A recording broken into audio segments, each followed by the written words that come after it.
So what I did was I'm trying to buy a car, and I'm going to pay cash for it. And I make up a bill of sale for the people. And the bill of sale sends it into Israeli Ambassador BLS.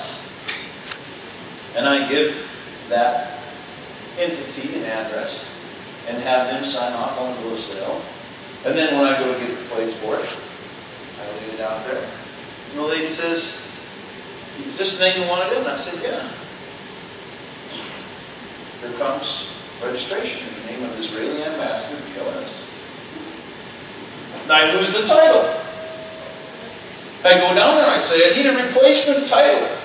And the lady says, "Who are you?" I said, "I'm the guy who got this in the first place." And she says, "I don't know that." I says, "Well, what do you need?" And she says, "See, there's a little clue.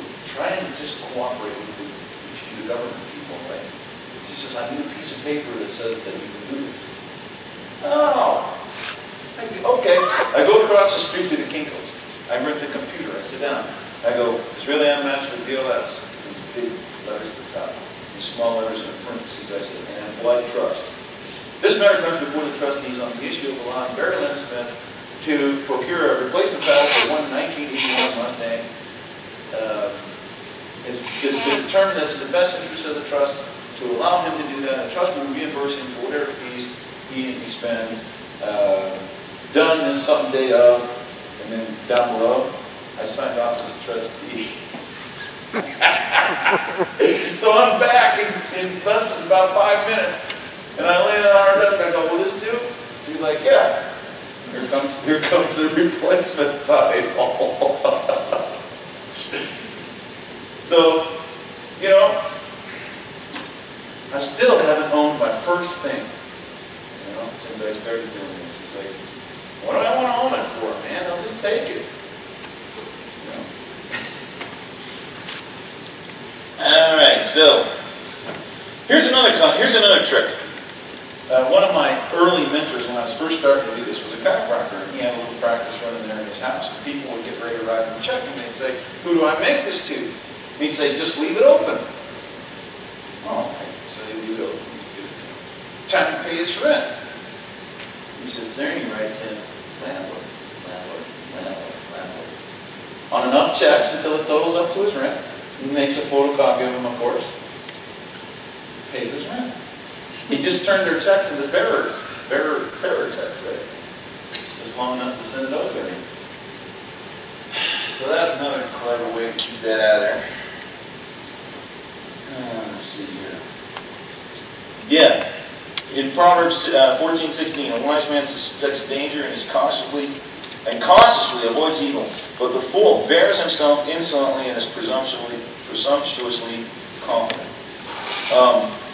So here's the thing: you don't want to start moving anything around after you already have your lien or your because what that's called is a fraudulent conveyance. I read a bunch of cases on that. What you have to do is you have to get stuff out of your name before you have a problem.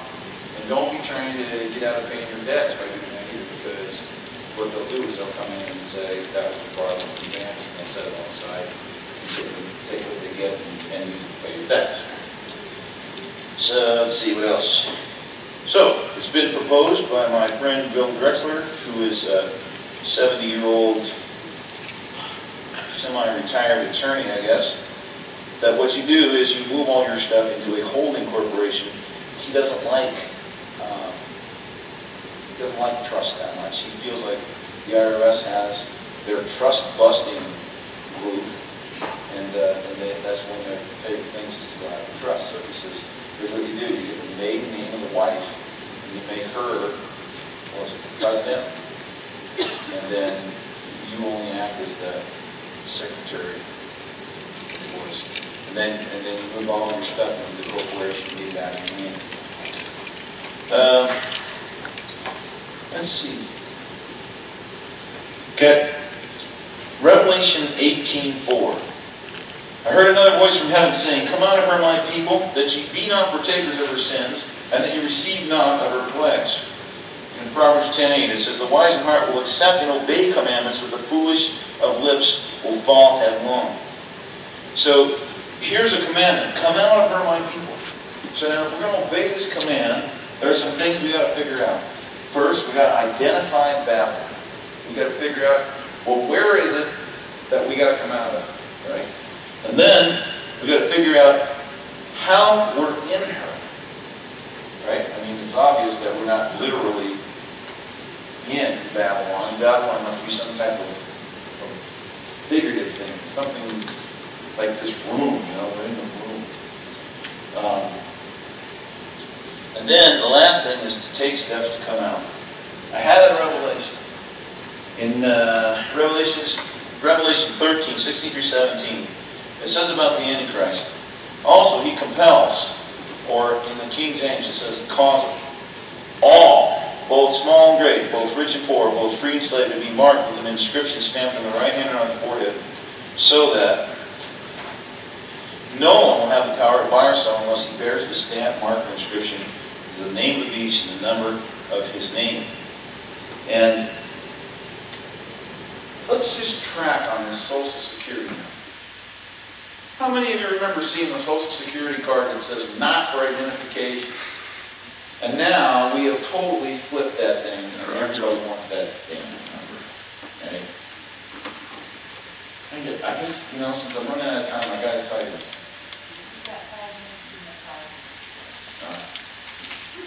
Here's the thing. The government is this big beast, and it's blind. And it's going, tell me who you are, tell me who you are. And you go, I'm Barry Lynn Smith. I still don't know who you are. I need a number. Tell me your number. Because I'm all operate on numbers. Right? You know what? Forget you, man. I ain't telling you my number. And just walk away.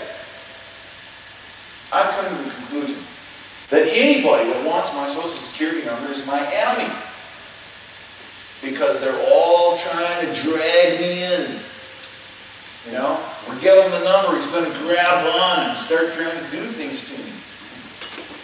But as long as I can't. And I have not used that number since the last return I filed was 1988. The last time I used the number was, I think, 1990. Guess what that does? They got nothing going on in the credit report because I didn't have anything to continue paying. I purposely stopped paying all my credit cards. That was comical. The credit card people call up and they're like, we're going to sue you. And I said, fine, go ahead. And they said, well, it's going to ruin your credit. And I said, I don't care because I promised the Father that I would never borrow another dollar as long as I live. Why? Because the borrower becomes servant to the lender, it says in Proverbs. I want to be a free man.